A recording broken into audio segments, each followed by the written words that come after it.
tak henti-hentinya kita senantiasa bersyukur terhadap bulan Robi yang pada siang hari ini telah meringankan langkah kita semua sehingga kita hadir dalam majelis yang mulia dalam acara diseminasi penyebaran pemahaman dan penerapan pengalaman budaya positif. Salawat serta salam senantiasa kita sanjungkan ke junjungan Nabi besar Muhammad Sallallahu Alaihi Wasallam yang senantiasa mengajarkan kita untuk selalu belajar dan belajar. Yang terhormat Bapak Kodir selaku Wakaf Kesiswaan yang dalam hal ini mewakili Kepala SMA Negeri 1 Bunyai. Yang sedang berbahagia Bapak Panji sebagai guru penggerak angkatan 10. Alhamdulillah pada hari ini bisa menggelar acara diseminasi pada hari ini. Dan tentunya para pembelajar yang senantiasa akan ditingkatkan derajatnya oleh Allah Subhanahu wa Ta'ala. Allah akan meningkatkan derajat orang-orang yang berilmu. Alhamdulillah, semoga hari ini acara akan berjalan lancar dan banyak memberikan kemanfaatan kepada kita sebagai generasi pendidik. Marilah kita buka acara pada siang hari ini dengan bersama-sama membaca basmalah dengan menyebut nama Allah yang Maha Pengasih dan Maha Penyayang. Acara yang kedua yaitu sambutan dari Kepala SMA Negeri 1 Bunyai yang dalam hal ini akan diwakili oleh Bapak Gubernur dipersilakan.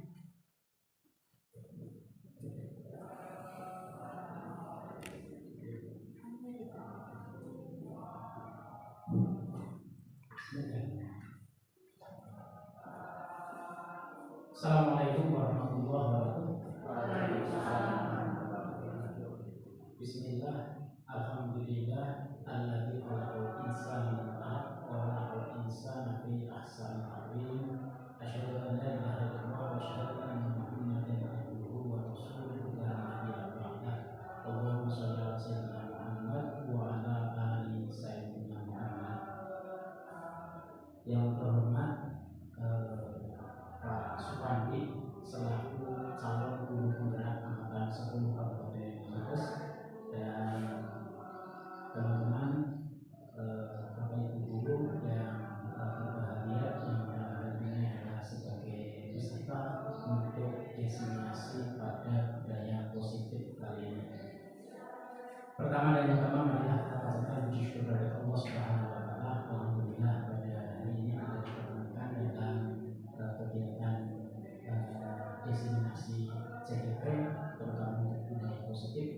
Mudah-mudahan yang akan jenengan semuanya diberkahi oleh Allah Subhanahu wa Ta'ala sebagai amal ibadah dan mudah-mudahan diterima oleh Allah Subhanahu wa Ta'ala sebagai amal sunnah. Kedua kalinya sholawat beserta salam marilah kita curahkan kepada Nabi Muhammad SAW yang sudah merevolusikan zaman dari zaman tidak berguna tidak nur ya dari zaman kegelapan hingga zaman yang terang benderang dengan adanya agama Islam. Mudah-mudahan kita selalu istiqomah di dalam ajarannya dan mudah-mudahan kita angkat syafaat dari beliau di yaumil akhir. Amin. Bapak Ibu yang saya hormati, terkait dengan sambutan ini mohon maaf Bapak Kepala SMA Negeri 1 Bunyai Pak Indonesia Pemimpin SPDMSI hari ini tidak bisa hadir di tengah-tengah kita karena beliau itu ada MKS terkait dengan kegiatan sosialisasi PPDB tahun 2024 sehingga beliau dinantikan oleh saya dan mohon maaf beliau tidak bisa memberikan pesan apapun, tetapi kami akan memberikan barangkali sedikit penguatan pada Bapak Supandi dalam calon guru penggerak itu mudah-mudahan lulus sampai nanti pendidikannya berakhir karena pendidikan untuk angkatan 10 ini adalah 6 bulan. Kalau angkatan saya mungkin adalah 9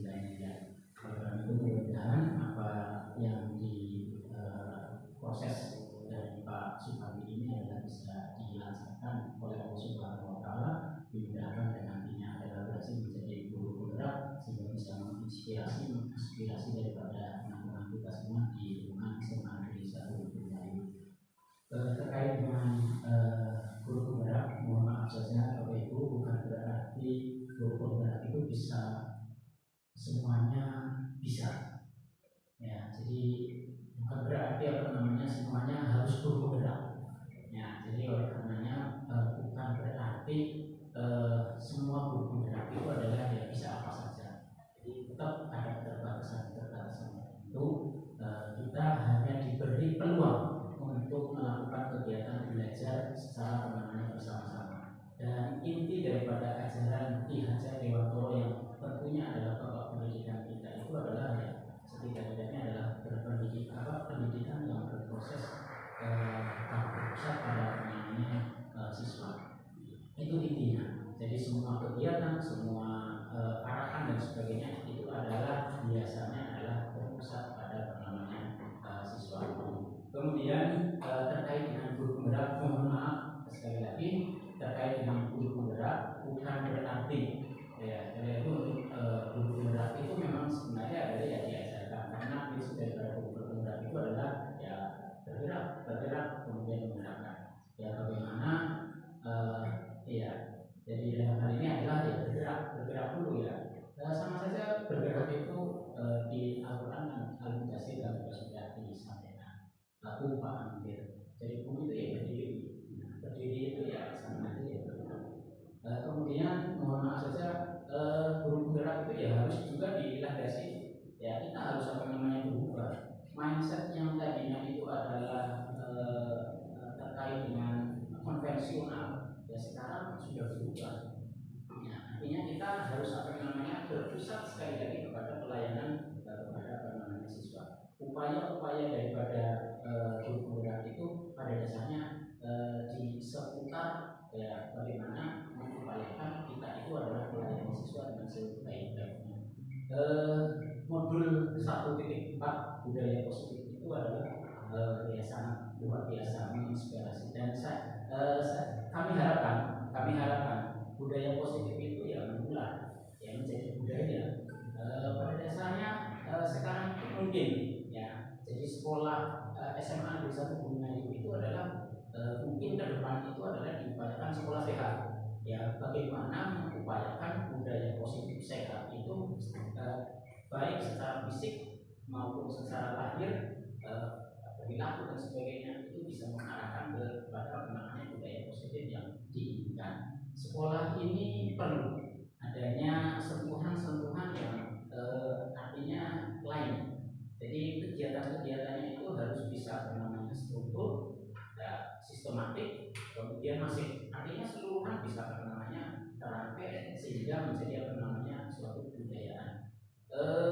Budaya positif yang kita lakukan pembiasaan ya itu sebagai upaya untuk katakanlah mengupayakan kita itu supaya bisa berubah. Nah, perubahan-perubahan yang positif itu yang dilandasi dengannya tentunya adalah bergerak untuk kebaikan. Kalau kita berpusat pada siswa dan berpusat ya itu sudah tujuan yang sangat mulia sekali. Oleh karena itu, selamat Pak Fandi melakukan diseminasi budaya positif.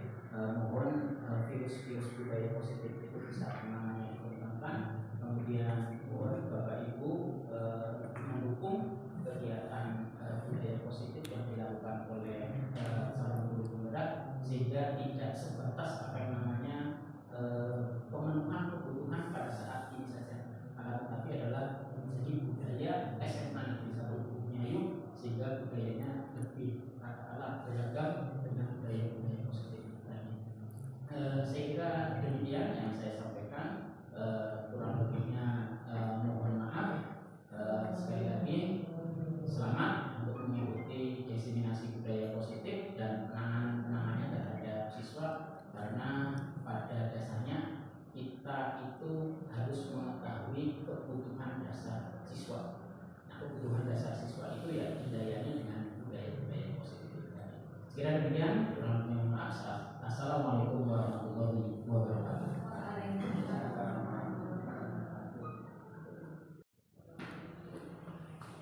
Terima kasih kami sampaikan kepada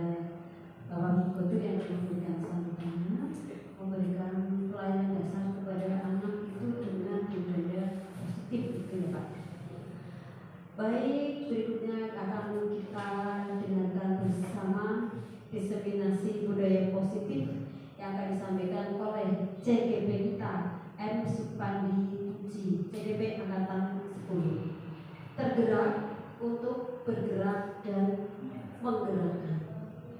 Beri semangat untuk CGP kita.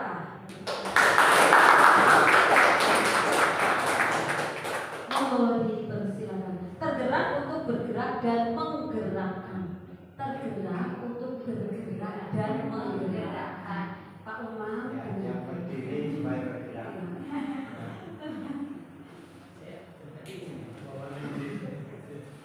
Ayo bergerak. Ayo. Diam saja Romo. Oke, terima kasih atas waktunya. Ya. Assalamualaikum warahmatullahi wabarakatuh. Oke, di sini saya akan mengasih ya penyebaran pemahaman dan beberapa pengalaman budaya positif. Ya. Di sini saya sebagai calon guru penggerak angkatan 10. Ini adalah salah satu tugas dari modul 1.4 tentang aksi nyata yang harus dipenuhi dalam pendidikan guru penggerak. Jadi di sini saya akan menyebarkan pemahaman dan penerapan pengalaman budaya positif. Oke, tentunya Bapak Ibu sudah pernah dengar kata budaya positif. Dan Bapak Ibu mengartikan atau memaknai apa sih budaya positif? Apakah budaya positif itu perlu ada di sekolah? Gimana Bapak Ibu? Perlu, iya. Ya, tentu sudah Bapak Ibu sudah tahu bahwa budaya positif ini perlu sekali diadakan di sekolah. Mulai, Oke, sebelum kita mulai, ini karena jam siang ya, jam 1, maka kita lakukan ice breaking dulu, ya. Oke, semuanya bisa berdiri, ice breaking, ya supaya tidak ngantuk. Oke, kita tampilkan untuk Bapak Ibu guru bisa mengikuti tampilan ice breaking supaya tidak urat-uratnya bisa keluar, ya.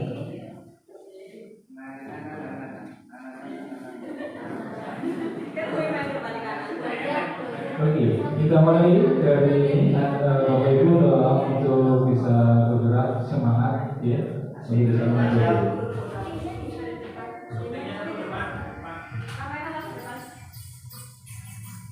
Yuk, bergerak semua, yuk.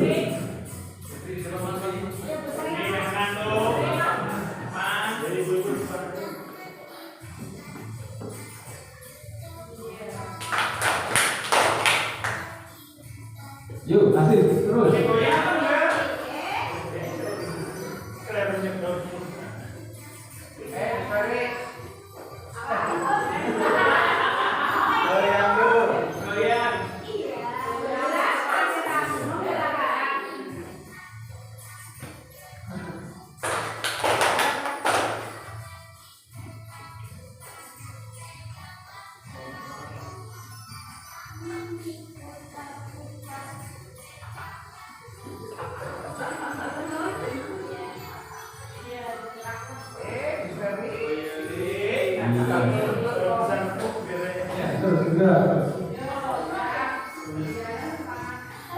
Iya, semangat. Juliana harus dapat hadiah. Gerakannya. Ayo.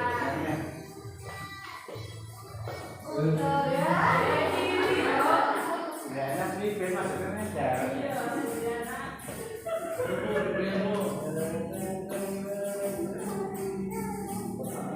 Masih ngantuk Pak? Ya. Terus. Goyang dulu.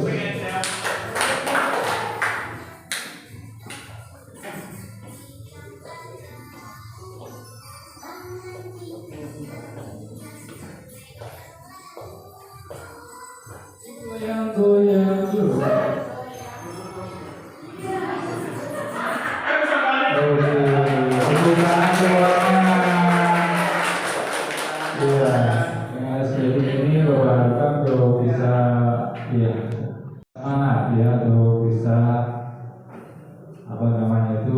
pemahaman tentang budaya positif. Oke, kita lanjut. Boleh.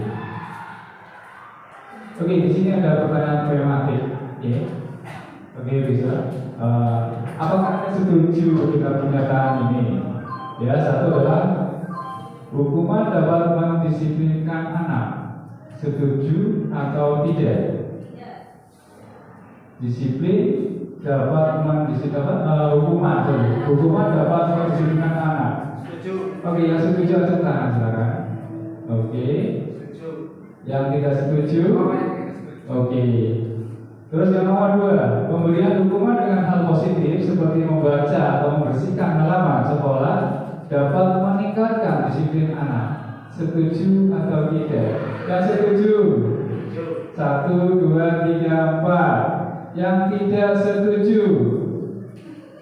1, 2, 3, 4. Oke. Yang nomor 3, pertanyaan tematik yaitu memberikan penghargaan. Memberikan penghargaan dapat meningkatkan motivasi pembelajaran anak. Setuju tidak? Yang setuju semuanya ya? Oke. Oke, untuk pertanyaan tematik ini Bapak simpan ya. Setelah Bapak akan memaparkan budaya positif ya, ntar Bapak Ibu bisa menjawab dari pertanyaan-pertanyaan yang seperti ini. Oke. Oke, ini ada permainan.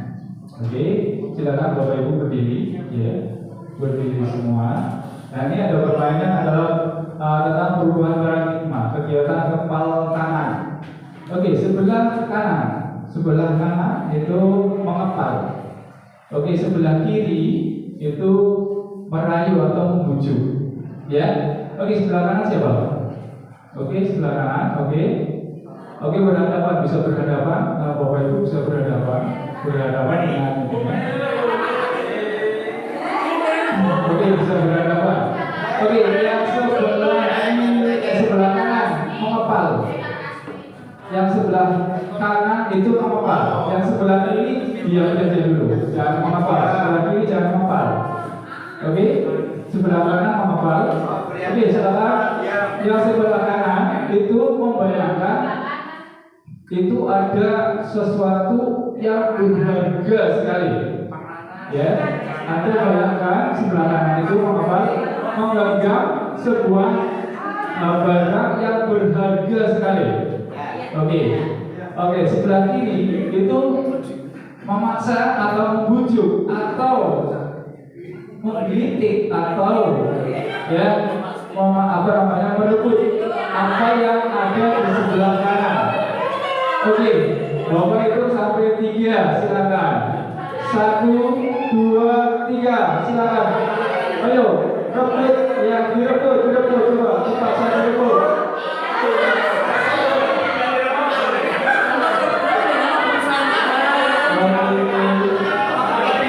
Oke, gimana? Oke, direbut silakan. Direbut, tangannya direbut, dipaksa untuk bisa keluar. Oke. Oke, bisa dibujuk atau diiming-iming ya. Ntar kalau dibuka saya kasih hadiah misalnya. Ntar kalau atau dipaksa dengan cara apapun. Oke, sudah cukup. Oke, cukup. Oke, terima kasih semuanya. Oke ya, ini adalah suatu perubahan paradigma dengan kegiatan kepala tangan.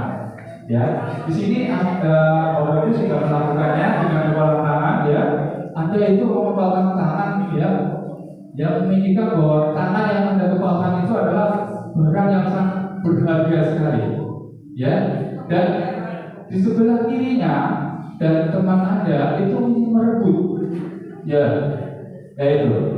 Sehingga apa yang terjadi di sini dalam suatu permainan itu? Apa makna dari permainan itu? Ada yang bisa jawab, silakan. Jadi perebutan. Ya, terjadi perebutan ya. Iya. Terjadi kesakitan. Ya, oke. Oke, di sini kita bisa lihat dari kepala tangan itu bahwa kita itu apapun itu kita bisa mengontrol. pada sesuatu itu kalau kita ini biarpun dibujuk, ya, dirayu, siapa yang bisa membuka kepala tangannya? Diri sendiri dia yang bisa membuka. Jadi dalam suatu ini kita harus melakukan suatu motivasi diri.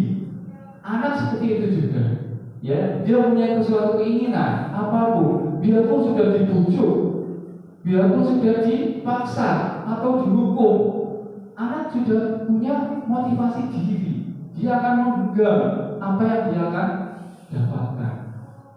Itulah yang terjadi perubahan paradigma. Ya, oke. Di sini dalam suatu flashback dari pertanyaan-pertanyaan tematik kita bisa menjawab. Ya, jadi sesuatu itu tidak bisa kita dalam sesuatu dengan menggunakan motivasi diri, tidak bisa ada suatu paksaan. Oke, lanjut. Nah, ini adalah suatu pembelajaran berparadigma baru, ya. Oke, di mana adalah pembelajaran dengan paradigma baru merupakan pembelajaran yang dirancang berdasarkan prinsip apa ini? Prinsip apa? Pembelajaran berdiferensial, ya. Sehingga peserta didik belajar sesuai dengan kebutuhan, berdasarkan tahapan perkembangan sesuai dengan teori modern yang mewujudkan ini. Muaranya semuanya dalam suatu proses pendidikan adalah mewujudkan profil belajar Pancasila. Jadi itu yang kita terapkan. Itu dalam suatu berdasarkan pembelajaran berdiferensial. Jadi konsepnya adalah berdiferensial. Berdiferensial ada 3 konsep, ya. Satu adalah bisa visual, audio, atau kinestetik. Jadi itu. Jadi menurut kebutuhan. Jadi kita tidak bisa memaksa dalam satu ini. Guru itu harus membawa modul ajar 1. Sedang siswa itu kebutuhannya adalah dia bisa memahami itu dengan cara misalnya visual, atau dia bisa memahami dengan cara kinestetik, atau dia dengan menggunakan audio. Itu yang harus dalam suatu paradigma. Jadi poinnya adalah mewujudkan profil belajar Pancasila. Di sini profil belajar Pancasila adalah sebagai nilai-nilai kebijakan, kebajikan, nilai-nilai positif. Ya, di mana dalam suatu profil belajar Pancasila adalah satu adalah beriman dan bertakwa kepada Tuhan yang Maha Esa dan berakhlak mulia. Intinya seperti itu, Bapak Ibu. Yang kedua adalah berkebinekaan global. Yang ketiga adalah bergotong royong. Keempat, kreatif, bernalar kritis dan mandiri. Ini wujud dari kurikulum merdeka atau merdeka belajar. Kita muaranya adalah membentuk siswa-siswa kita adalah sebagai profil pelajar Pancasila, di mana dalam suatu profil pelajar Pancasila adalah dimensi keyakinan atau budaya positif yang harus diterapkan. Satu adalah iman dan takwa kepada Tuhan yang Maha Esa. Tentunya dengan beriman dan bertakwa maka siswa itu akan terbentuk akhlak yang mulia. Yang kedua adalah berkebinekaan global. Jadi semuanya satu. Kita harus cinta tanah air. NKRI harga mati. Terus kita harus berkolaborasi, bergotong royong. Ya, jadi siswa mewujudkan siswa harus selalu bergotong royong. Jadi hidup tidak sendiri, tapi hidup bermasyarakat. Terus kreatif, memiliki suatu ide atau gagasan. Ya, terus bernalar kritis sampai dengan mandiri. Oke, itu yang harus Anda perlu tahu tentang paradigma baru. Sebenarnya paradigma baru itu banyak sekali. Adanya merdeka belajar. Kemarin Bapak sudah menerapkan merdeka belajar. Jadi merdeka belajar itu bukan merdeka itu bebas itu. Memang dalam artian merdeka itu dalam artian bebas belajar. Tapi merdeka itu prinsipnya adalah M-nya itu adalah mulai diri. Jadi ada siswa itu dikembangkan untuk bisa mulai diri sendiri. 2 adalah eksplorasi konsep. 3 ruang kolaborasi. Ya. terus D-nya demonstrasi kontekstual, terus E-nya elaborasi, K-nya adalah koneksi antar materi, dan yang terakhir A-nya itu adalah aksi nyata. Inilah Merdeka Belajar. Dalam paradigma Merdeka Belajar itu juga mewujudkan apa? Semuanya bermuara pada belajar profil belajar Pancasila. Itu muaranya dalam suatu kurikulum merdeka. Pusatnya adalah menjadikan atau mewujudkan profil belajar Pancasila. Oke, Bapak Ibu, tolong untuk bisa semangat lagi untuk putra putri kita, ya, seperti generasi emas, ya. Kita eranya adalah era generasi Z, generasi teknologi. Dan dalam suatu pemaparan juga bisa kita terapkan dengan kodrat zaman. Oke, kita lanjutkan. Di sini ada miskonsepsi tentang teori. Oke, kita menganggap ya industri guru mengontrol siswa. Ini hanya ilusi. Ya, apakah guru semua guru itu pasti bisa mengontrol siswa? Tentunya tidak. Ya, sebagai guru itu biasanya tidak bisa, misalnya pasti ada salah satu anak yang tidak mengerjakan PR. Ya, jadi apakah ini adalah sebagai miskonsepsi tentang teori kontrol? Jadi guru sebagai pengontrol murid. Ya, itu. Terus ilusi bahwa semua penguatan positif efektif dan bermakna. Jadi penguatan yang positif itu atau pembaruan itu bisa bermakna. Ini hanya ilusi, tidak selalu. Ya, itu. Terus ilusi bahwa kritik dan membuat rasa bersalah mampu menguatkan karakter. Ini juga tidak. Ya, hanya ilusi. Terus ilusi bahwa seorang dewasa berhak memaksa. Jadi kalau seorang dewasa sama anak kecil itu ya berhak memaksa. Ini juga ilusi, miskonsepsi tentang teori kontrol. Ini. Betul. Nah, dari miskonsepsi tentang teori kontrol, maka ada suatu perubahan paradigma stimulus kontrol atau stimulus respon ke pendekatan teori kontrol. Ini stimulus kontrol atau stimulus kontrol ini adalah motivasi eksternal, motivasi dari luar. Misalnya kalau anak berangkat sekolah, misalnya Bapak Ibu ya, pagi-pagi berangkat untuk apa? Pincer ya, supaya tidak telat, maka kita harus berangkat pagi. Ini. Lain. Jadi pendekatan stimulus responnya adalah realitas kebutuhan kita sama. Menuju tentang teori kontrol sebenarnya adalah realitas kebutuhan kita berbeda. Seperti kita proses kurikulum merdeka dengan belajar berdiferensial, ya. Jadi kebutuhan siswa itu berbeda, bukan sama, gitu. Jadi berbeda menurut dengan berdiferensial itu sendiri. Terus saya bisa mengontrol orang lain, ya, dari permainannya, ya kan?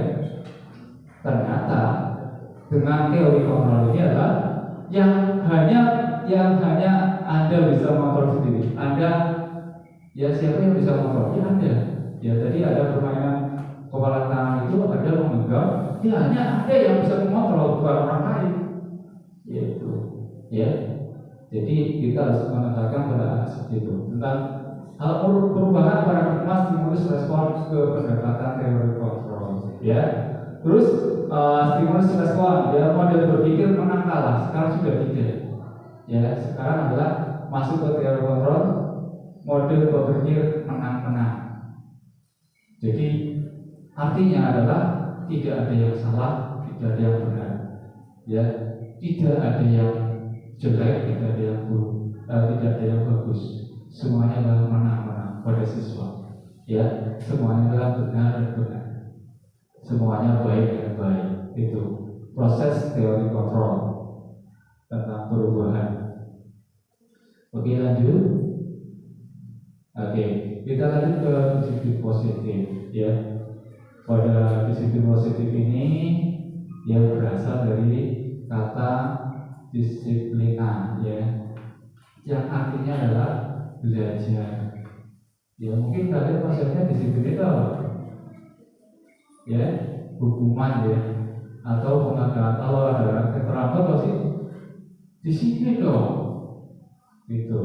Ya, jadi ya, disiplin itu mengacu pada disiplin diri. Jadi disiplin positif ini mengacu pada dirinya sendiri. Ya, itu yang memiliki tanggung jawab terhadap apa yang dilakukan berdasarkan nilai-nilai yang diyakini. Jadi disiplin diri itu adalah memiliki tanggung jawab. Jadi kita harus belajar bertanggung jawab. Apa yang kalian lakukan itu pasti ada bertanggung jawab. Gitu. Ini. Terus disiplin positif merupakan salah satu cara penerapan disiplin yang bertujuan untuk menemukan kesadaran serta berberdaya peserta didik tanpa imbalan. Ini tanpa imbalan, tanpa penghargaan, tanpa ancaman dan hukuman. Ini disiplin positif. Ya, jadi tidak ada imbalan atau tidak ada ribet atau hukuman. Yang sering kita lihat supaya ya, anak datang terlambat, ya pasti supaya itu menguatkan karakter dihukum atau dikasih iming-iming, ya itu. Tapi kita disiplin positif lah, disiplin pada kesadaran diri sendiri. Jadi itu. Nah, sebagai pendidik, tujuan kita adalah ini, menciptakan peserta didik yang memiliki disiplin diri, menciptakan peserta didik yang memiliki disiplin diri, disiplin atau kesadaran pada diri sendiri, atau yang dikatakan dengan motivasi intrinsik atau motivasi dari dalam diri sendiri. Mereka berlaku mengacu pada nilai-nilai kebajikan. Nah, nilai-nilai kebajikan ini memiliki motivasi intrinsik dalam perubahan perilaku ke arah yang lebih baik. Jadi itu, ya mengacu pada nilai-nilai kebajikan. Nilai-nilai kebajikan ini nilai yang positif, tidak ada nilai-nilai yang negatif. Ini yang harus Bapak Ibu sebagai pendidik, ini adalah menciptakan peserta didik yang memiliki disiplin diri, ya, pada 7 nilai-nilai kebajikan universal. Lanjut. Nah ini, di sini ada nilai-nilai kebajikan. Jadi menciptakan nilai-nilai kebajikan apa saja.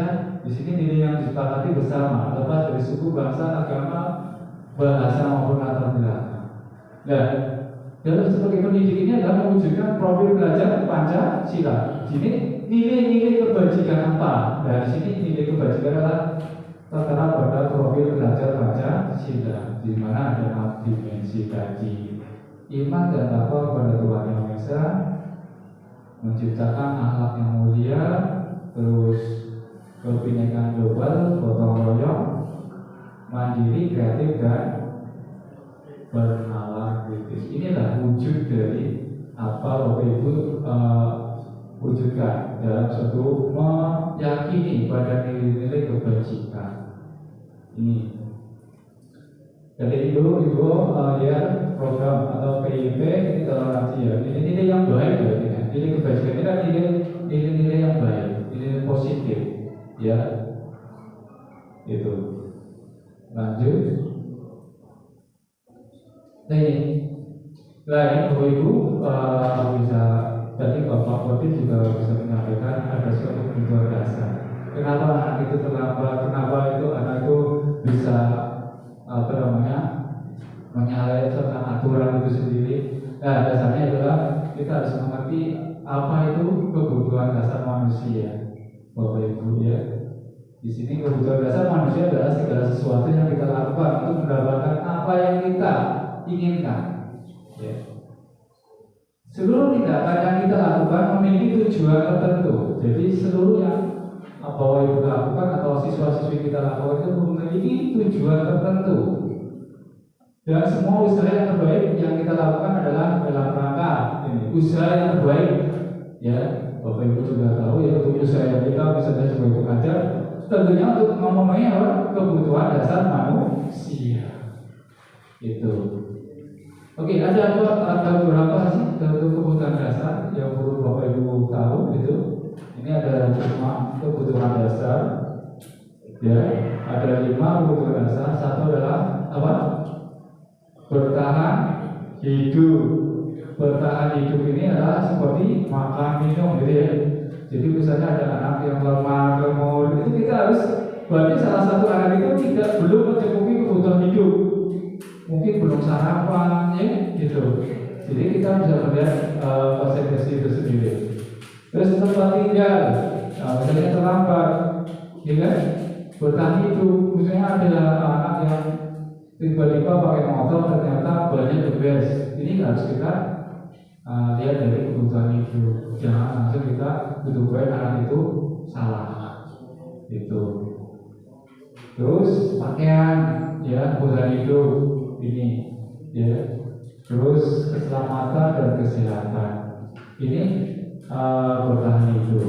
Terus ada kebutuhan hidup yang nomor 2 adalah kasih sayang dan rasa terima kasih. Ini, ya siapa sih yang kalau biasanya ada kata-kata kalau tidak ada cinta itu hidup terasa hampa. Ya itu.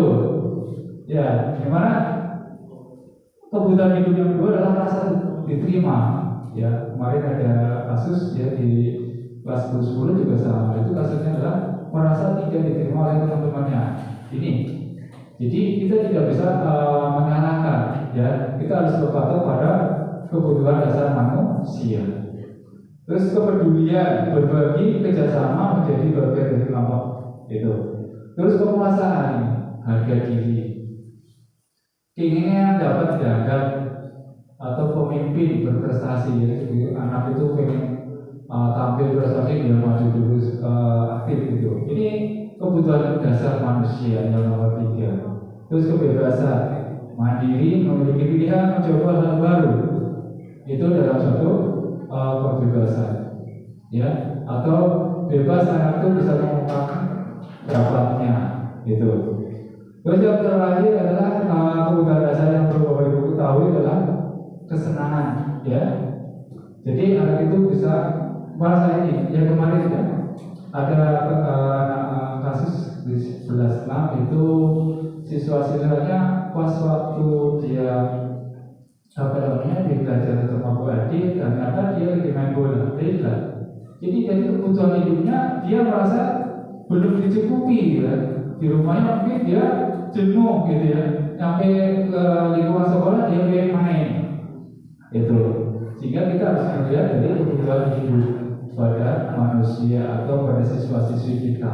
Jangan sampai kita selalu menjudge bahwa anak itu salah. Ya kita harus tetap dengan menggunakan teori kontrol tentang mana dan mana. Oke, itu 5 kebutuhan dasar manusia. Berikutnya adalah motivasi perilaku manusia. Jadi perilaku manusia itu tergantung pada motivasi. Oke, dari 3 motivasi ini mana yang Bapak Ibu nomor berapa yang Bapak Ibu pilih? Dari 3 motivasi untuk menghindari ketidaknyamanan atau hukuman motivasi. 2, untuk mendapatkan imbalan atau penghargaan dari orang lain. 3, untuk menjadi orang yang mereka inginkan dan menghargai diri sendiri dengan nilai yang dipercaya. Mana coba Bapak Ibu? Nomor 1, 2, atau 3? Nomor 3, iya. Ya, setelah Bapak ini ya, yang semuanya adalah kesadaran pada diri sendiri.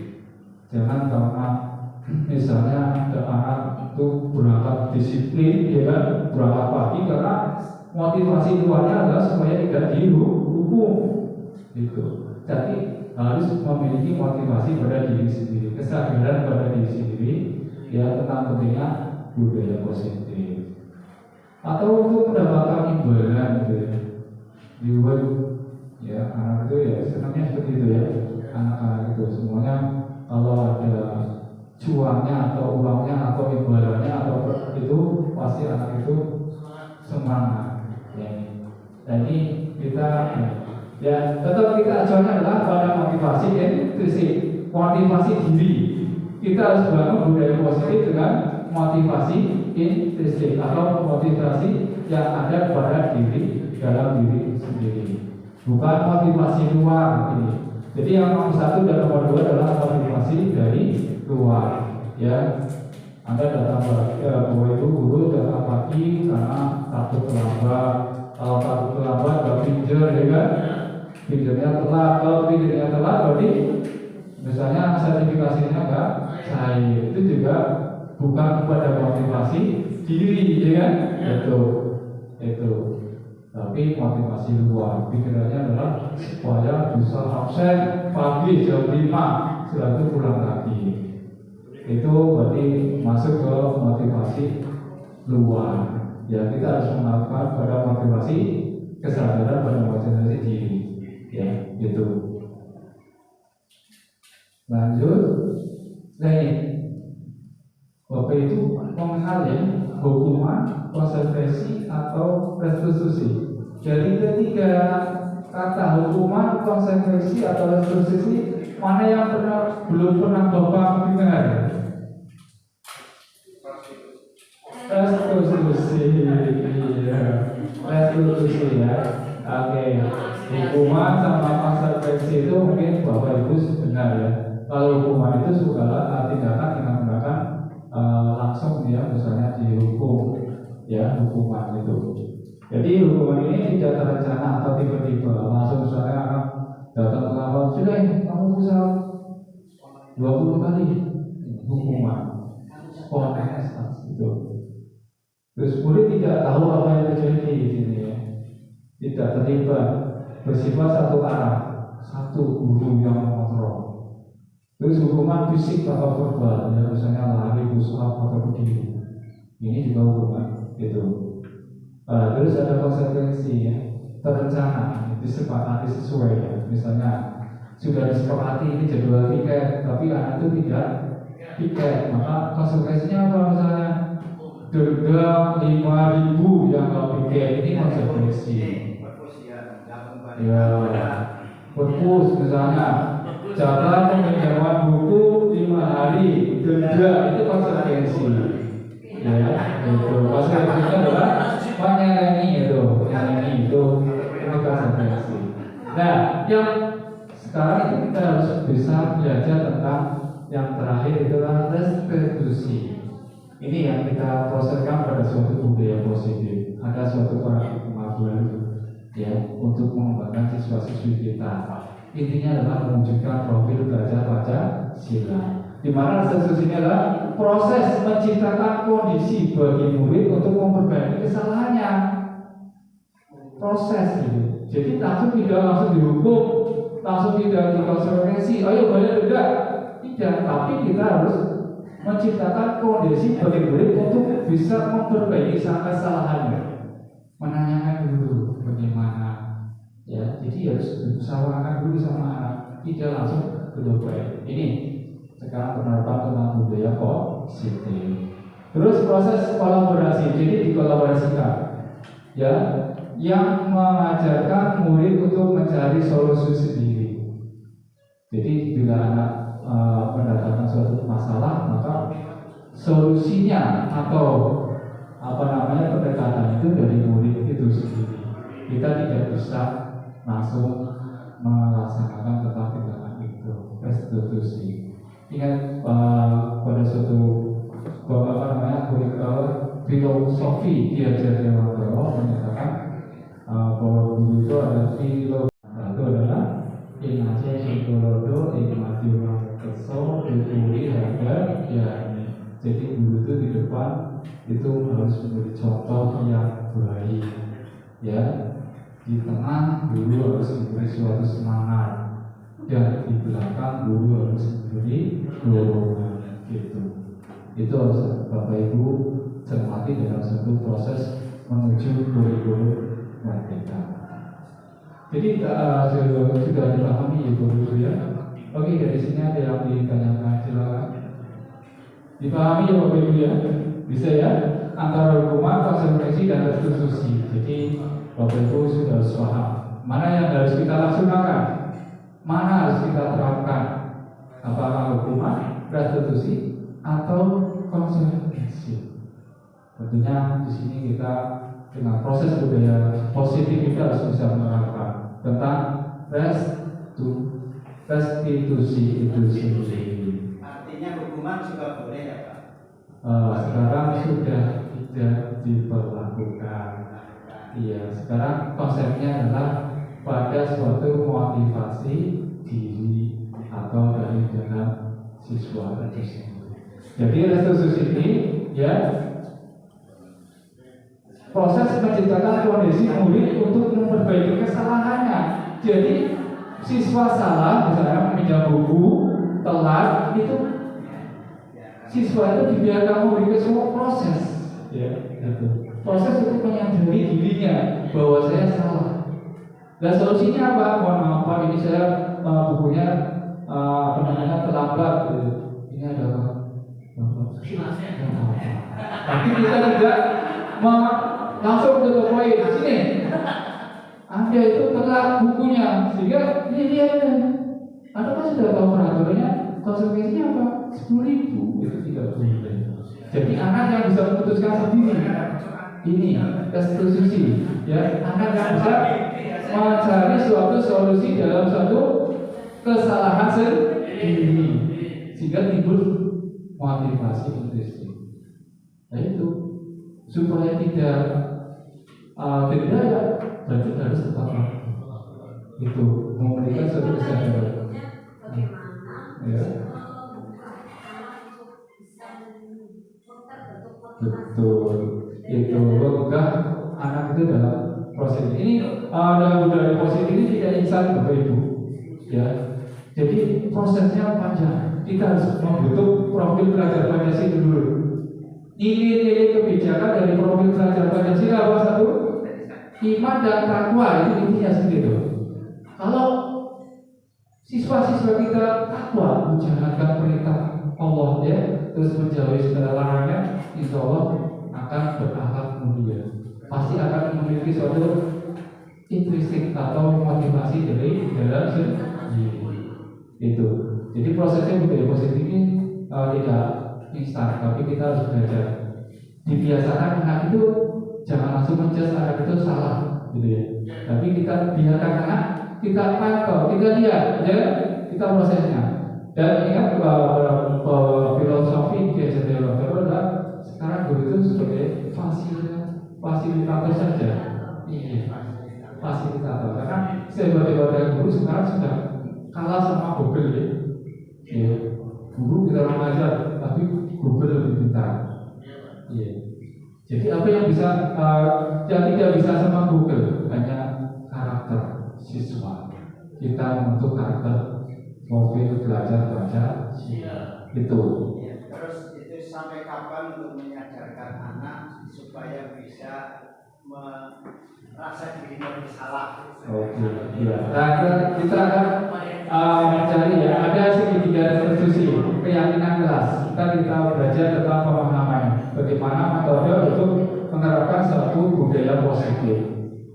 Ya, dengan keyakinan kelas, kita penerapan di siswa itu dengan meyakini kelas dulu, baru kita penerapan dengan segitiga restitusi sosial. Itu kita lanjut.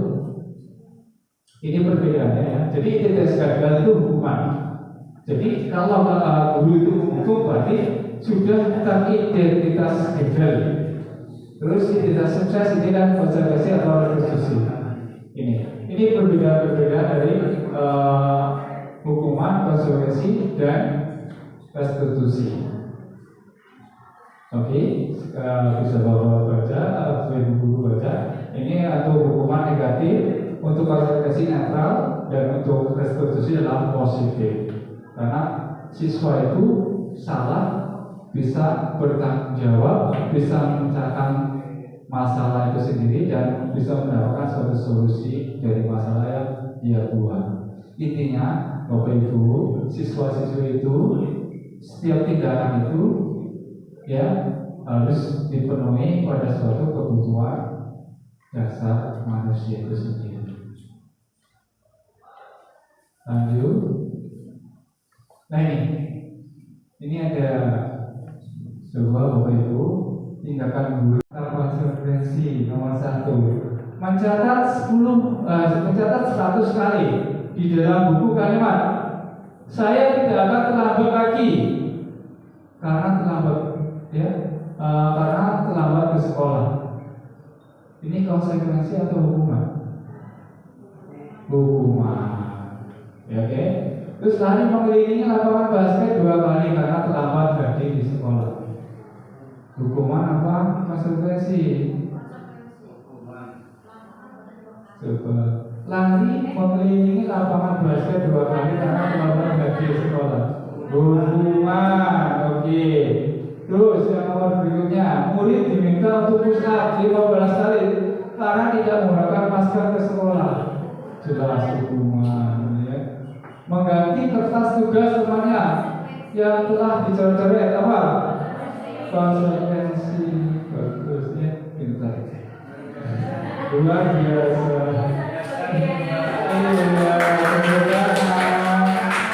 Oke, selanjutnya murid disuruh untuk mengenakan sepatu seharian di sekolah karena tidak mengenakan sepatu hitam. Hukuman atau konsekuensi? Ya, murid disuruh untuk mengenakan sepatu seharian di sekolah karena tidak, ya, hukuman. Ya.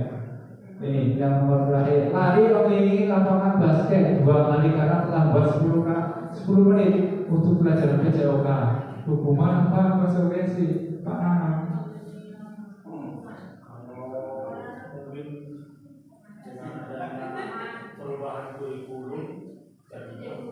Hukuman. Oke. Ya.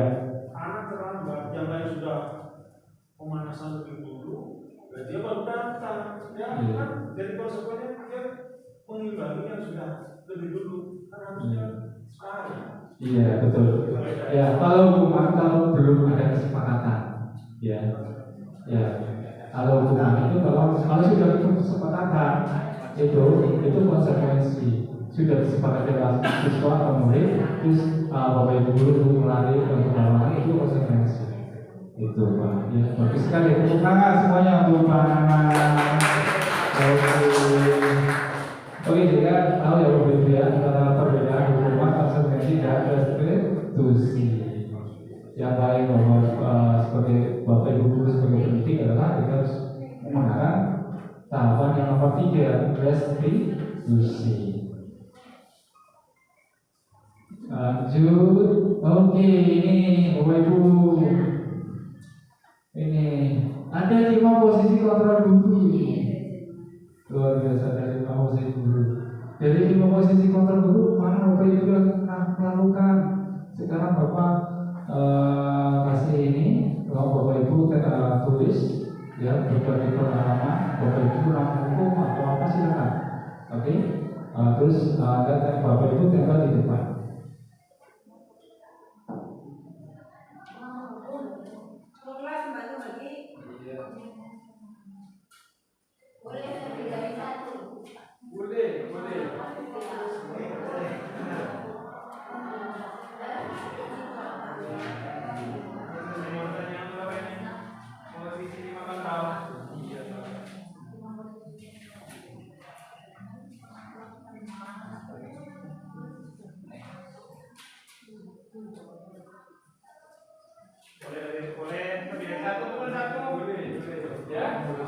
Boleh Bapak Ibu tulis ya.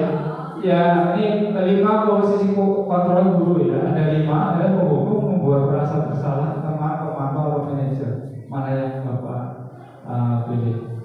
Pernah berbagi praktek? Saya pernah menghukum. Silakan. Apa Bapak pilih silakan? Mau mana? Mau teman atau pemantau atau manajer? Silakan. Setelah itu tidak ada di depan.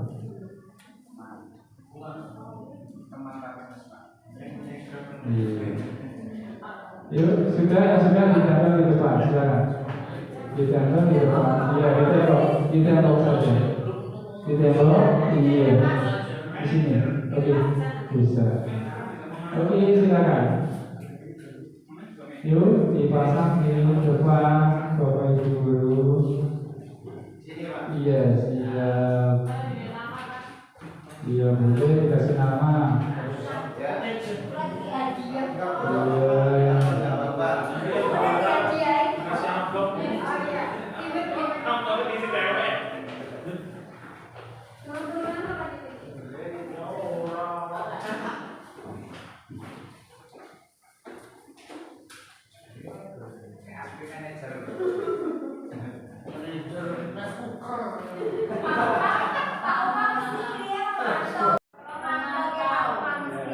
Pantau, tinggal aja dipantau pokoknya.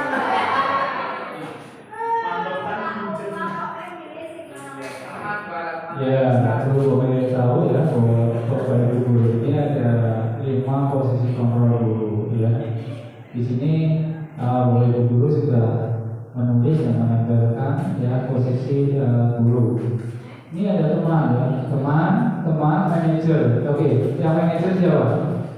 Oke, yang manajer ini biasanya sudah tahu ya bahwa budaya positif kita harus posisikan guru sebagai manajer ya.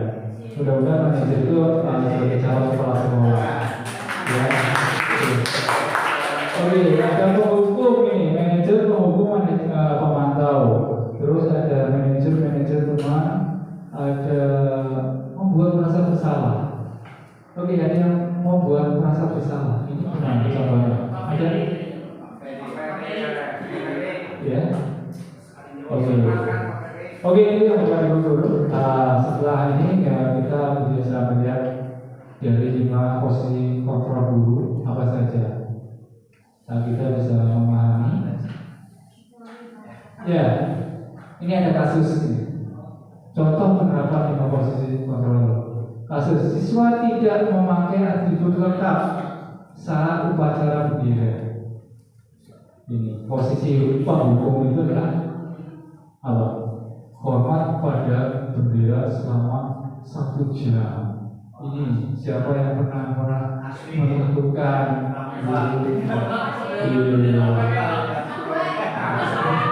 Dikelompokkan sendiri, suruh berdiri di depan teman-teman yang lain. Itu penghukum. Ya, sudah tidak dilakukan pada suatu budaya positif. Ya, terus membuat merasa bersalah. Biasanya kata-katanya adalah berapa kali sih ibu bahwa ini harus tahu pada anak kamu ya. Jadi belum apa-apa anak terlambat langsung kamu lagi terlambat. Jadi merasa anak itu merasa apa? Berbuat salah itu ya. Ini membuat perasaan bersalah ya. Kamu lagi ya misalnya kecewa uang saya ya, ini jadi membuat anak bersalah. Waduh, kamu lagi langsung gitu ya, itu dong langsung siswanya ya. Ini tidak diberlakukan. Terus contoh penerapan 5 posisi lagi kasusnya ya, siswa tidak memakai atribut lengkap saat upacara bendera. Nah, ini sebagai teman kata-katanya ayo dong ya, ikuti aturan sekolah ya. Terus Bapak Ibu bantu Bapak Ibu ya, sekali ini saja kayak memelas gitu. Dan ini juga akan mengefek ya pada posisi sebagai temannya, mengefek ya. Seperti Bapak pernah ya pengalaman ya memakai posisi kontrol sebagai teman. Jadi sama ya, jadi ibaratnya kayak di anak-anak gitu ya. Bapak ayo dong, yang itu. Nah itu, ini efeknya adalah apa? Kalau sama guru lain dia nggak mau gitu, maunya sama lagi gitu. Nah itu, ini adalah sebagai posisi kontrol sebagai teman. Terus yang berikutnya adalah pemantau. Ini, kamu sudah melanggar peraturan sekolah. Kamu tahu nggak konsekuensinya? Ini pemantau. Ya. Tidak mengaku, tidak sebagai teman langsung. Iya. Kamu tahu nggak kesepakatan atau keyakinan kelasnya? Atau Anda tahu nggak peraturannya? Itu adalah sebagai pemantau, guru sebagai pemantau. Ya, itu. Dan berikutnya adalah yang terakhir ini adalah ini Bapak Ibu guru dia diharapkan Bapak itu memposisikan sebagai manajer kepada siswa-siswi kita, ya, bukan sebagai penghukum, bukan sebagai merasa bersalah, pemantau atau teman, tapi kita harus memposisikan sebagai manajer. Ya. Jadi manajer ini ya, jika ada suatu kasus siswa tidak memakai atribut tetap saat upacara bendera, apa yang Bapak Ibu lakukan adalah menanyakan, apakah kamu tahu kesalahannya? Jadi supaya dia merespon, ya, mengambil suatu keputusan sendiri. Itu kira-kira bagaimana berarti kesalahannya. Jadi supaya anak itu bisa mandiri, ya, bertanggung jawab gitu. Jadi itu sebagai manajer, posisi kontrol sebagai manajer. Jadi Bapak Ibu ada berapa posisi kontrol? Ada berapa? 5. Satu apa? Penghukum, membuat merasa bersalah, sebagai teman, sebagai pemantau, dan yang paling harapkan untuk budaya positif, posisi guru sebagai manajer. Jadi tidak langsung menghukum atau merasa bersalah atau sebagai teman, tapi kita harus menanyakan, ya. Misalnya ada suatu pendapat, orang kamu tahu kesalahannya, tetap kita ingat kepada suatu siswa itu, ya, supaya siswa itu berpikir, supaya timbul kesadaran diri, ya, oh iya saya salah, oh iya saya harus begini, oh iya saya harus melakukan seperti ini. Jadi kalau kerja hukuman itu pasti akan kesananya itu akan membekas. Bapak sudah mengajar sekitar 20 tahun, ya. Anak alumni datang bahwa Bapak menurut saya itu sangat membekas itu. Ini anak itu akan membekas dan jangkauannya akan panjang. Ya, apalagi dengan ucapan itu akan membekas bagi anak. Makanya Bapak Ibu guru harus memposisikan posisi guru adalah sebagai manajer. Oke, lanjut. Boleh. Kalau di titik tadi Pak, dari 5 posisi itu posisi tertinggi adalah manajer. Iya. Sekarang kita itu durasi sekolah karena 1 anak itu 1 tahun. Iya. Dan anak itu tidak sepemahaman dengan kita. Kita baik gitu kan dengan memperlakukan dia atau memperhatikan sebagainya, tapi bagaimana ketika siswa tersebut malah menyalahartikan kebaikan dari yang kita maksud. Yang pertama. Yang kedua, anak-anak itu kan punya dunia sendiri, sehingga anak yang satu dengan yang lain akan melihat perilaku anak yang lain. Si A, dia tidak pernah masuk, tapi di ujung-ujungnya, misalkan absensi misalkan minimal itu sekian persen, tapi tetap di ujung-ujungnya nilainya kakaknya.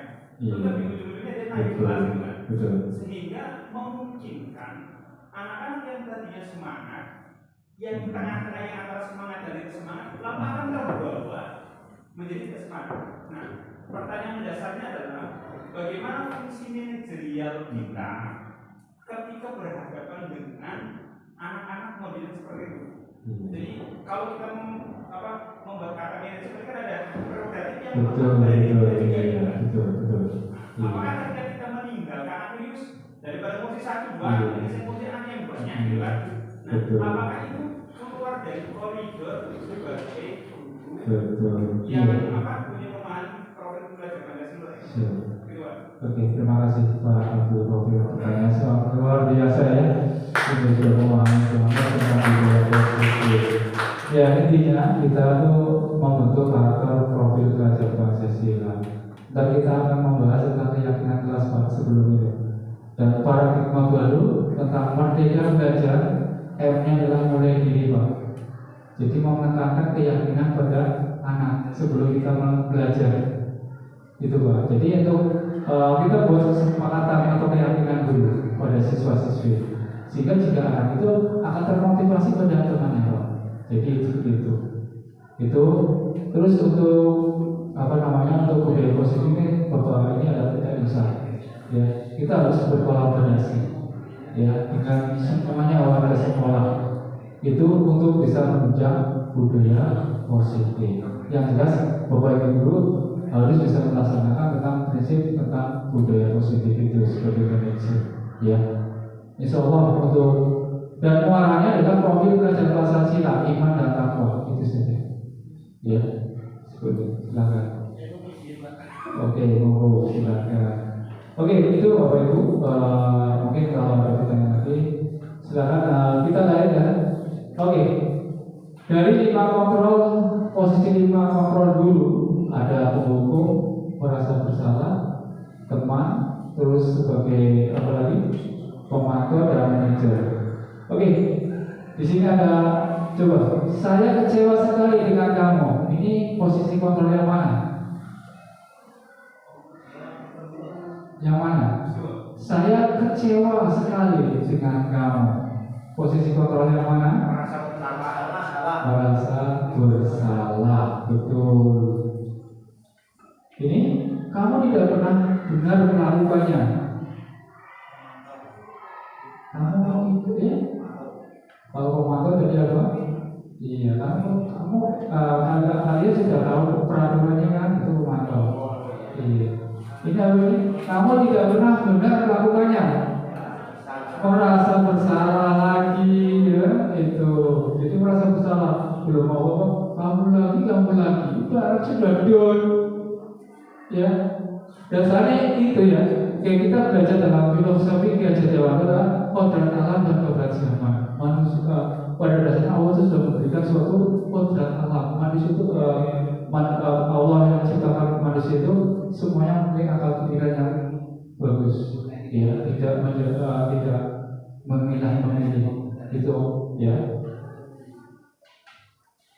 Lanjut, apa rencana kamu untuk menyelesaikan masalah ini? Apa ini?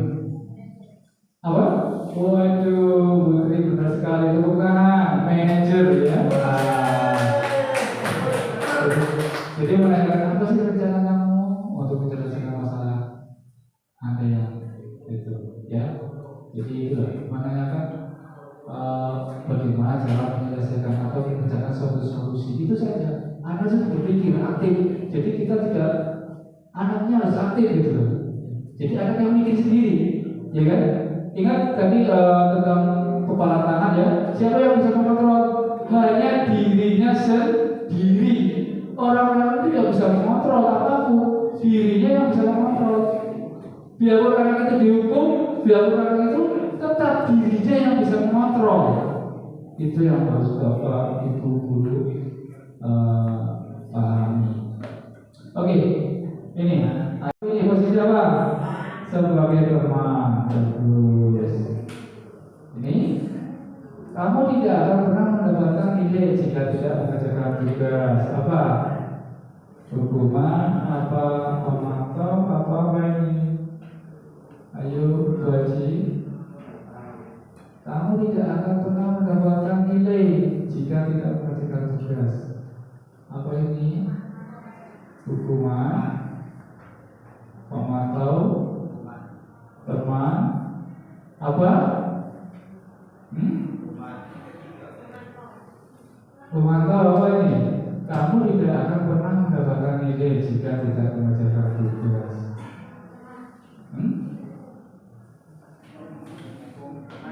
Apa?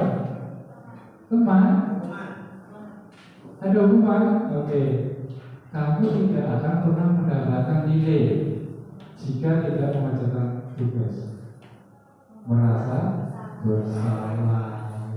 Jadi anak itu just merasa bersalah itu posisi guru, kontrol guru. Lain. Nah, terakhir adalah bisa kita perbaiki adalah keyakinan kelas. Keyakinan kelas. Di sini mengapa keyakinan kelas? Mengapa bukan peraturan kelas? Ya, mengapa? Mengapa ada suatu keyakinan pada diri sendiri bukan peraturan? Apa sih perbedaan antara peraturan sama keyakinan? Ya, orang itu sepihak ya, itu misalnya data-data siswa itu sudah ditempel tata tertib, ya nggak? Itu. Nah, bedanya keyakinan itu adalah apa? Dikolaborasikan atau dimusyawarahkan supaya menemukan suatu keyakinan kelas. Oke, di sini mengapa 3 peraturan saja? Mengapa harus keyakinan kelas? Nih, mengapa kita melakukan peraturan harus menggunakan helm jika mengendarai kendaraan roda 2? Mengapa? Undang-undangnya gitu. Ya, undang-undangnya aturannya seperti itu. Dasarnya adalah apa? Keyakinannya apa? Ya, untuk keselamatan, ya. Motivasinya adalah keyakinannya kalau tidak pakai helm kan tidak selamat. Itu bukan aturan, juga bukan peraturan, ya. Kamu peraturannya itu kalau tidak pakai helm, Anda berpikir apa? Kalau ada polisi, ya, takut ditilang, takut dihukum, takut diberi konsekuensi, gitu. Tapi dengan keyakinan Anda itu adalah sebagai keselamatan Anda, itu. Terus berikutnya adalah mengapa kita melakukan 3M, menggunakan masker, cuci tangan, dan kesehatan, jaga jarak 1,5 meter. Kenapa? Apa? Untuk kesehatan, ya, untuk kesehatan itu. Baik. Untuk mendukung motivasi intrinsik kembali, kita kembalikan kepada nilai-nilai keyakinan lebih menggerakkan seorang dibandingkan mengikuti serangkaian peraturan. Karena ya kadang-kadang peraturan saja bisa dilanggar atau tidak bisa dilupakan, bisa itu ya. Ini, jadi ini ya harus ada Bapak Ibu guru tahu tentang kenapa harus keyakinan bukan peraturan. Di sini Bapak Ibu harus bisa menerapkan ya, membentuk keyakinan kelas di kelas masing-masing ya. Dalam satu pembentukan keyakinan kelas ini bersifat abstrak dan berupa pernyataan universal. Pernyataan universal adalah nilai-nilai kebajikan, ya, nilai-nilai kebajikan. Jangan nilai-nilai negatif. Tidak boleh datang terlambat, tidak boleh tidak piket, itu tidak boleh. Kata-kata itu harus meyakini pada budaya positif, gitu ya. Dibuat dalam pernyataan positif, jadi dibuat dengan pernyataan positif, bukan negatif. Terus sedikit saja agar mudah diingat, ya sedikit. Misalnya, kalau ke perpus Pak ya, biasanya tertulis kembalikan buku ke tempatnya. Itu kan terlalu ini ya. Kalau keyakinannya apa? Bertanggung jawab. Tinggal ditulis tingkat bertanggung jawab. Anak sudah tahu bagaimana cara merasa tanggung jawab. Kalau pinjam buku ya atau baca di situ harus disebarkan ke tempat asalnya. Terus sedikit saja, terus sesuai dengan kondisi kelas sehingga mudah diterapkan. Ya. Terus semua warga kelas terlibat dalam pembuatannya. Inilah perbedaan antara peraturan dan keyakinan. Ya. Kalau peraturan kan yang sekolah yang buat, kalau keyakinan adalah siswa-siswi yang buat. Tindakan itu harus didasarkan pada keyakinan kelasnya masing-masing. Oke, lanjut. Ini peraturan ini selalu kembalikan buku ke tempatnya. Ini untuk keyakinan nilai kebijakan yang dicuci adalah tanggung jawab. Dilarang mengganggu orang lain, ya menghormati orang lain. Keyakinannya adalah menghormati orang lain. Dilarang melakukan kekerasan, keselamatan. Terus gunakan masker, berarti kesehatan atau keselamatan. Jangan berlari di kelas atau koridor, berarti keselamatan dan keamanan. Tulis saja di keyakinan kelas itu keamanan. Itu. Jangan makan di kelas, tulis saja kesehatan, ya, kebersihan. Itu saja pada suatu budaya positif pada ini. Bukan wali kelas saja yang bisa membuat keyakinan kelas, tapi semua bapak ibu guru harus bisa menerapkan atau menerapkan budaya keyakinan kelas. Ini yang Bapak lakukan ya di kelas 10. Ya, jadi pertama Bapak Ibu bisa memahami tentang motivasi diri ibadah ya. Itu mengembangkan pada suatu motivasi diri. Kita harus bisa memotivasikan pada diri anak. Ya, setelah itu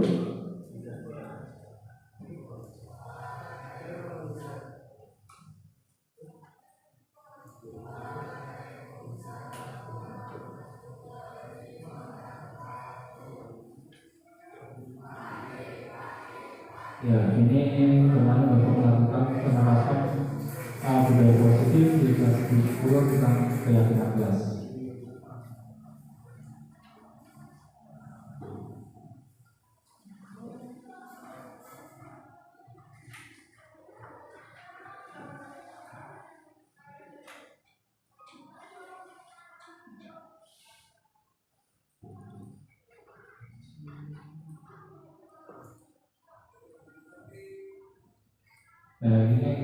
Terus kita perhatikan ya. Terus anak suruh menulis keyakinan kelas masing-masing ini. Anak murid menulis keyakinan kelas masing-masing. Ya, kita pahami dulu apa itu keyakinan kelas untuk bisa memotivasi diri atau kesadaran anak. Terus anak, setelah itu proses penempelan di bawah untuk memilih keyakinan kelas. Karena setiap anak kalau ingin rukun, pengen kerjasama, pengen jujur, itu ditulis di depan. Jadi menurut kebutuhan anak itu sendiri. Itu. Nah, setelah ini proses penempelan pemilihan kelas itu keyakinan. Terus ini proses memilih keyakinan kelas. Di sini di kelas 10 ini ada 7 keyakinan kelas, ya. Dan harus pada suatu keyakinan kelas ini adalah intinya kesepakatan ya, kesepakatan atau konsensus dari kelas itu sendiri. Jika ada suatu masalah lain, kita kembali ke segitiga restitusi. Bagaimana cara menangani anak yang bermasalah? Ya, suatu anak yang bermasalah itu bukan karena dia sesuatu itu, tapi ada suatu kebutuhan dasar manusia yang belum tercukupi. Oke, itu. Terus yang terakhir ini baru ditandatangani proses yang sudah disepakati, siswa itu harus menandatangani, ditandatangani ya. Proses penandatanganan oleh siswa tentang kesepakatan kelas yang ada di kelas itu sendiri. Oke, itu. Selanjutnya yang terakhir ini, yang paling inti, oke. Nah, segitiga restitusi. Apa sih segitiga restitusi? Ini suatu paradigma baru ya. Jadi suatu proses dialog, ya dialog. Jadi proses dialog yang dijalankan oleh guru agar dapat menghasilkan murid yang mandiri dan bertanggung jawab.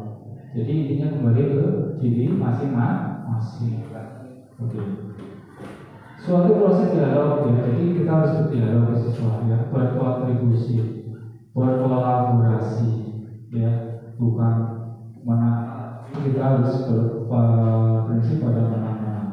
Agar dapat menghasilkan murid yang mandiri itu adalah mencari suatu masalah, mengambil suatu solusi dan mendapatkan suatu keputusan yang tepat. Itu adalah mandiri dan bertanggung jawab. Ingat Bapak Ibu, setiap manusia yang tindakan manusia itu pasti akan dipertanggungjawabkan. Jadi sesuatu apapun kita harus meyakini ke anak, sesuatu yang anak itu melakukan suatu tindakan pasti akan dipertanggungjawabkan. Jadi anak itu akan berpikir kesadaran untuk selalu berbuat baik. Dan intinya adalah sesuatu itu pasti akan timbul pada diri sendiri. Apapun tindakan apa, ya, karena dalam suatu hukum itu adalah ada sebab ada akibat. Ya, ada 3 tahapan pada suatu segitiga restitusi. 1 adalah menstabilkan identitas, 2 adalah validasi tindakan salah, yang 3 adalah meyakini menanyakan keyakinan kelas.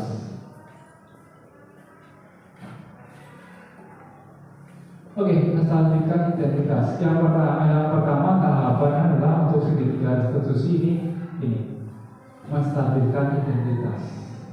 Jadi dipanggil siswanya, ya, berdasarkan prinsip pembuatan kesalahan adalah bagian dari proses pembelajaran.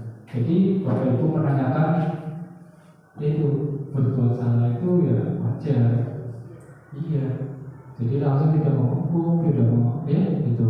Jadi itulah perkataan yang menstabilkan identitas dulu. Jadi menanyakan. Tidak ada manusia yang sempurna. Itu sehingga anak itu tidak langsung stres saja tidak tersinggung sudah melakukan salah dihukum langsung stres doang. Jadi kita harus menstabilkan identitas dulu, pulih dulu supaya anak itu bisa berpikir. Gitu. Terus ibu bapak tidak mau mencari siapa yang salah, tapi mencari solusi dari masalah ini. Jadi kembali lagi ke anak, ya kembali lagi anak yang bisa memikirkan, ya saya salah, oh ya saya berbuat salah, saya harus melakukan ini, gitu. Kamu berhak merasa begitu. Jadi intinya menstabilkan identitas dulu ke anak, tidak langsung seperti itu. Ya inilah segitiga institusi yang pertama adalah menstabilkan identitas. Yang kedua, validasi tindakan yang salah. Berdasarkan prinsip setiap perilaku berupaya memenuhi suatu kebutuhan tertentu. Ya, tadi ada kebutuhan dasar dan 5 ya. Suatu manusia itu pasti kalau membuat salah itu pasti ada salah satu kebutuhan yang belum tercukupi sehingga validasi tindakan yang salah. Biasanya Bapak Ibu guru bisa menanyakan ke siswanya adalah kamu pasti punya alasan mengapa melakukan hal itu. Pasti anak itu menjawab, iya Pak, sebelumnya saya datang pagi, kan buru-buru Pak, sehingga saya salah menggunakan sepatu. Gitu. Jadi sudah anak itu sudah merasakan memvalidasi tindakan yang salah. Gitu. Jadi anak itu sudah mengungkapkan, ya saya salah, gitu. Saya sudah lari, saya sudah berusaha, tapi memang salah. Terus kamu patut bahagia karena tidak menjadi sesuatu yang paling penting bagi. Terus padahal kamu bisa melakukan hal yang lebih baik, ya. Padahal kamu bisa melakukan hal yang lebih buruk daripada ini, tapi kamu tidak melakukannya. Jadi itu yang harus Bapak Ibu guru lakukan pada segitiga restitusi. Pada tahapan kedua adalah memvalidasi tindakan yang salah, gitu. Yang berikutnya, nah ini menanyakan keyakinan kelas. Setelah Bapak Ibu melakukan kesepakatan di kelas atau keyakinan kelas, ya dengan tadi kita bisa menanyakan keyakinannya. Berdasarkan prinsip teori kontrol, bahwa pada dasarnya kita termotivasi secara intrinsik. Motivasi semuanya pada diri, dari dalam diri sendiri, bukan dari orang lain. Ya itu. Bapak Ibu bisa menanyakan apa sih keyakinan kelas yang apa sih keyakinan kelas kita? Itu bisa menanyakan kembali gitu. Oh iya Pak, saya harus kemarin ini kelas. Nah itu. Terus ini ada apa yang bisa disepakati bersama? Gitu. Terus seperti apa gambaran kelas ideal menurut kamu? Jadi ini menanyakan keyakinan pada siswa yang melanggar aturan. Kamu ingin menjadi orang yang seperti apa? Itu yang harus Bapak Ibu lakukan pada satu segitiga restitusi. Yang pertama adalah menstabilkan identitas, yang kedua adalah menstabilkan apa? Yang kedua validasi tindakan yang salah. Yang ketiga adalah menanyakan keyakinan. Setelah dibentuk kesepakatan kelas kan anak itu bisa bertanya, apa sih keyakinan kelasnya? Sehingga tidak memiliki jawaban. Berikutnya, nah ini Bapak ini juga sudah melakukan tindakan kelas ya. Orang enggak segitiga institusi. Jadi pertama dia melakukan stabilitas integritas itu, baru memvalidasi jika ada yang salah, baru menanyakan keyakinan kepada ini. Ya,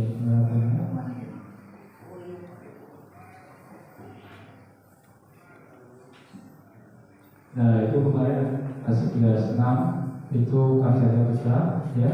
Ini budak itu dia terus di kelasnya karena merasa takut, ya. Dan dia sudah berpikir bahwa dia harus mengganti. Dan bapak ibunya di Jakarta, dia takut bagaimana cara itu. Setelah itu bapak panggil Mas Gulam itu, ya. Dan alhamdulillah sudah terrealisasi dengan dia mengambil solusi, dia anak-anak temannya bisa membantu dan memberikan sesuatu itu, ya, sehingga bisa diterima oleh Gulam untuk bisa berbagi aktivitas. Jadi tidak membekas awal dia sudah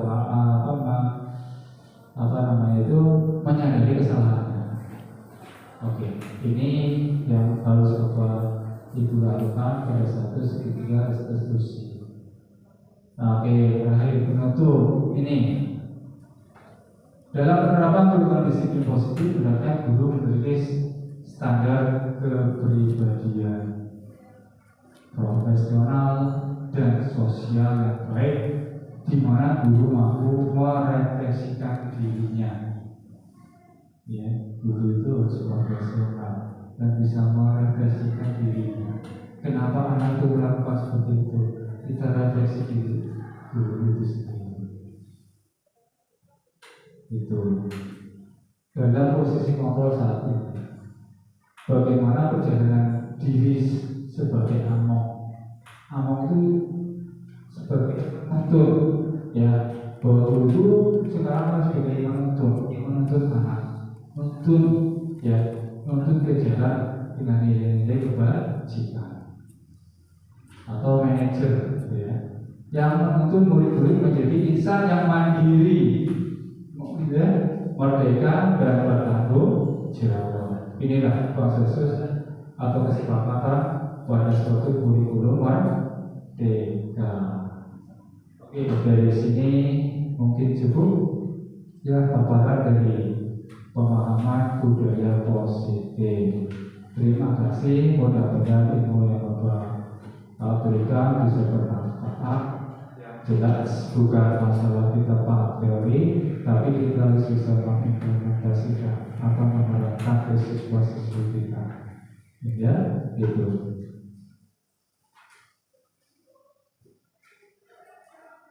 Oke, terima kasih. Mohon maaf atas kekurangan dari saya. Wassalamualaikum warahmatullahi wabarakatuh.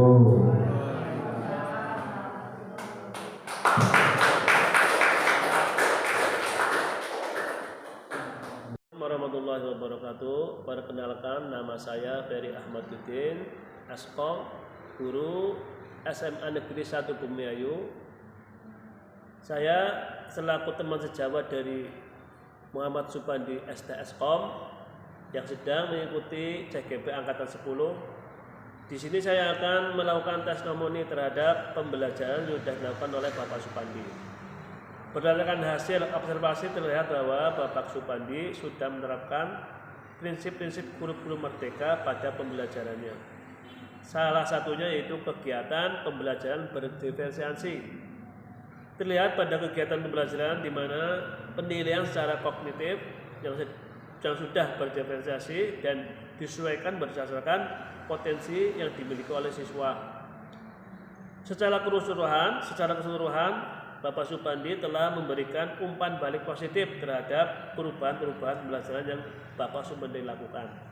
Mereka melihat bahwa siswa lebih antusias dan terlihat dalam proses pembelajarannya.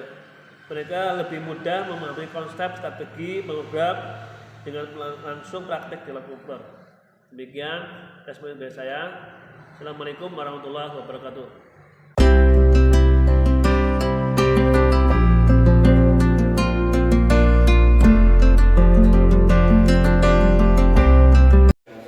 Waalaikumsalam warahmatullahi wabarakatuh.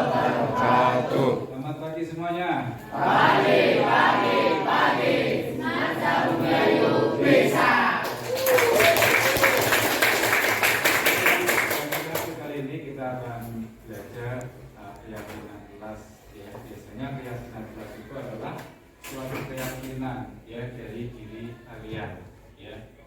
Di sini ada kata peraturan atau keyakinan. Ya, biasanya peraturan itu dulu sama ya dengan suatu keyakinan kelas ya.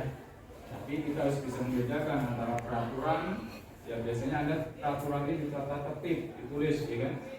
Ya, tidak boleh terlambat gitu ya. Tidak boleh bolos ya. Terus di situ ada sanksinya. Gitu. Nah, di sini juga kurikulum merdeka ini ada suatu keyakinan kelas ya. Keyakinan itu sama kalian meyakini adanya Allah gitu. Yakin. Berarti timbul dari diri kalian gitu ya. Bukan dari penekanan orang lain ya. Anda datang ke sekolah gitu ya. Itu pikiran Anda apa ya? Supaya tidak telat. Apa coba? Bangun pagi ya. Biasanya Anda datang ke sekolah supaya tidak terlambat ya. Pikiran apa yang Anda lakukan? Apa coba? Anda datang supaya apa? Ya, tidak telat, supaya tidak telat apa supaya gimana? Kalau telat biasanya diapain? Nah, pikiran Anda itu ada motivasi luar, ya kan? Motivasi luar bahwa kalian kalau telat pasti pikirannya adalah tidak ya. Jadi kalau kalian telat biasanya kalian berpikir adalah ada hukuman. Itu adalah motivasi eksternal atau motivasi luar ya. Dan di sini kalian harus bisa betul-betul membangun suatu motivasi diri. Jadi bukan kalian itu datang ke sini itu bukan karena ada suatu hukuman, ada suatu apa, tapi kita harus bisa meyakini pada diri bahwa kalian datang ke sekolah yakin bahwa kalian untuk belajar. Supaya tidak telat, berarti yakin kalian harus bangun pagi. Oke, ini peraturan atau keyakinan, ini perbedaannya. Mungkin dalam suatu Anda ya ada suatu peraturan. Di sini selalu kembali buku ke tempatnya. Ini keyakinannya apa? Tanggung jawab. Jadi kita kalian apa itu Anda tulis dengan misalnya Anda ke perpus, ya kan? Anda ambil buku, di situ peraturannya adalah setelah Anda ambil buku maka buku itu harus kembalikan. Berarti keyakinannya apa pada diri Anda? Rasa tanggung jawab. Itu. Terus dilarang mengganggu orang lain. Berarti apa? Kalau peraturan itu dilarang gitu ya. Nah, sekarang kurikulum merdeka itu ada suatu keyakinan. Di mana keyakinan kelasnya adalah atau nilai bijaknya itu pada menghormati orang lain. Itu ya, itu menghormati orang lain. Misalnya lagi apa itu? Hendra sekolah 15 sebelum pembelajaran dimulai. Berarti apa? Keyakinan kelasnya menghormati orang lain. Terus dilarang melakukan kekerasan. Maka Anda tulis keyakinan kelasnya cukup dengan ya memberikan keselamatan. Jadi itu. Terus dilarang menggunakan narkoba. Di situ terpampang ada tulisan dilarang merokok. Ya enggak? Dilarang menggunakan narkoba. Stop narkoba. Stop gitu ya. Kalau peraturannya. Tapi dalam suatu diri Anda, motivasi diri Anda tentang keyakinan diri Anda adalah kesehatan, untuk kesehatan gitu loh. Jadi kalian menempatkan pada diri Anda tentang keyakinan kelas. Oke? Bisa dipahami? Oke. Jadi yang dapat tulis pada suatu keyakinan kelas hanya simple, tidak tertulis tidak gitu ya. Dilarang, stop itu tidak. Itu ada peraturan. Sekarang dengan aturan itu diubah dengan keyakinan kelas. Oke? Oke, ini Bapak bagikan untuk keyakinan kelas untuk kelas 10 ya. Ini Anda tulis ya sesuai dengan keyakinan Anda diri Anda. Untuk apa keyakinan kelas itu tujuannya? Yaitu supaya Anda bisa belajar dengan aman. aman, ya, supaya belajar dengan tertib, gitu ya. Anda datang ke rumah bawa sesuatu untuk kembali ke rumah, itu bawain, ya, tidak terganggu, tidak ini, gitu. Jadi aman, yang memberi suatu rasa nyaman, aman dan tentram. Oke, ya, yang terus ini Anda tulis, terus kalian tempel di depan. Oke, tolong bertiga.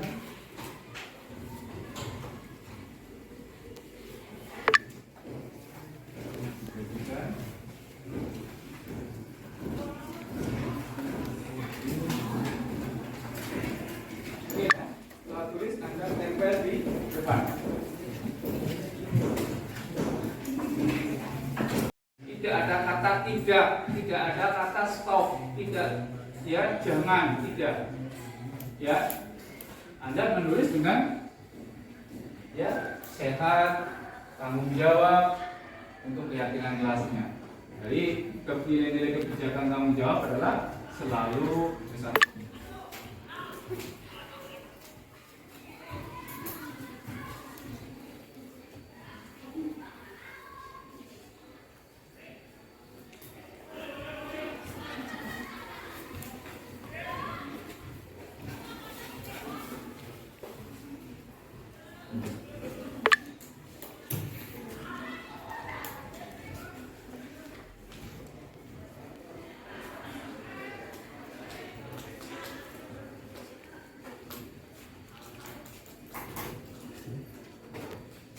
Oke.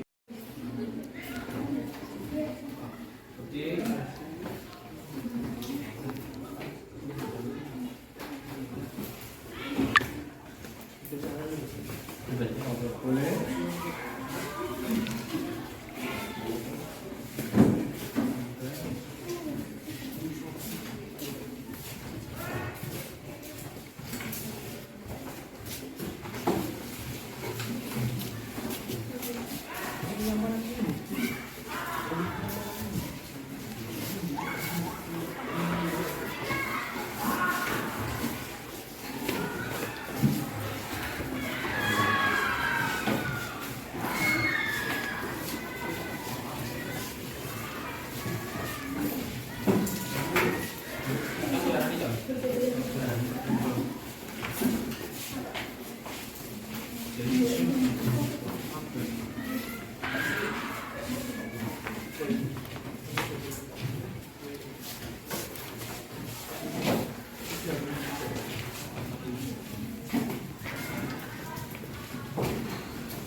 Ada yang sama, ya, ambil satu, ya, paham ya?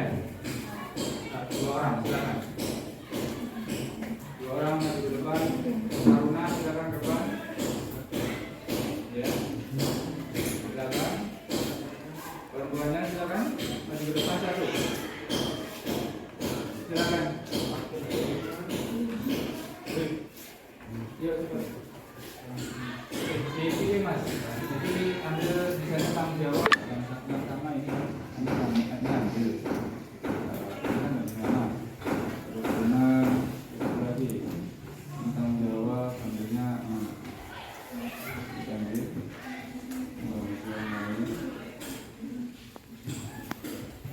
manfaatnya apa saja? Iya, jadi ini kan ada misalnya tanggung jawab yang sama diambil, yang sama diambil.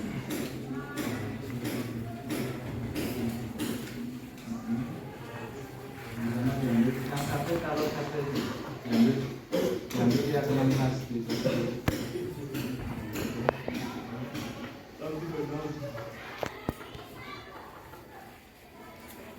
Jawab ini tempel, ya. Terus menghargai, ya. Ini tempel. Ya, kerukunan, oke, sujud, ya, kita sujud dan sopan menjaga, amanah,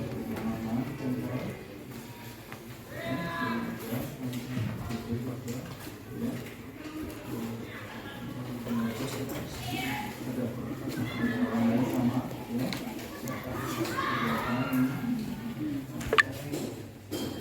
Oke, perhatikan dari hasil kalian menulis keyakinan kelas ya, berkontribusi dengan wali kelas atau guru matur atau kalian siswa sebagai pembelajar.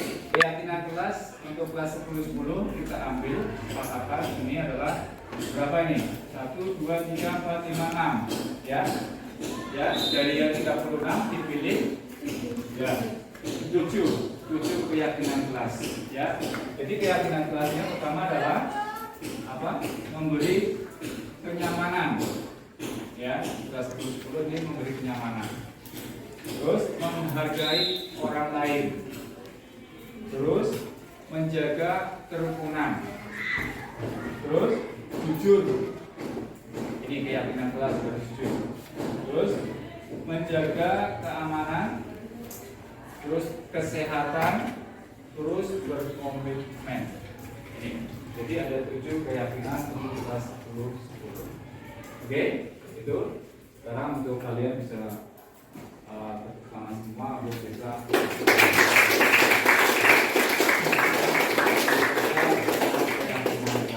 Oke, dari keyakinan kelas ini mungkin di kelas 10 harus kalian menandatangani ya, menandatangani fakta yang sudah kalian tetapkan keyakinan kelas di kelas 10. Oke, silakan dari depan, Anda tanda tangan di depan.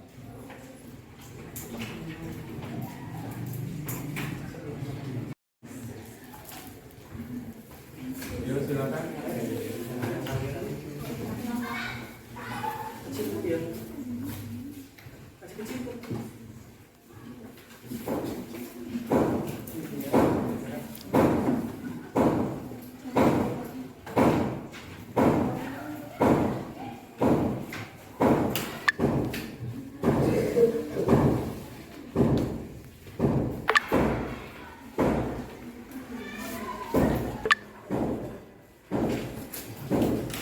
Yuk, lanjut.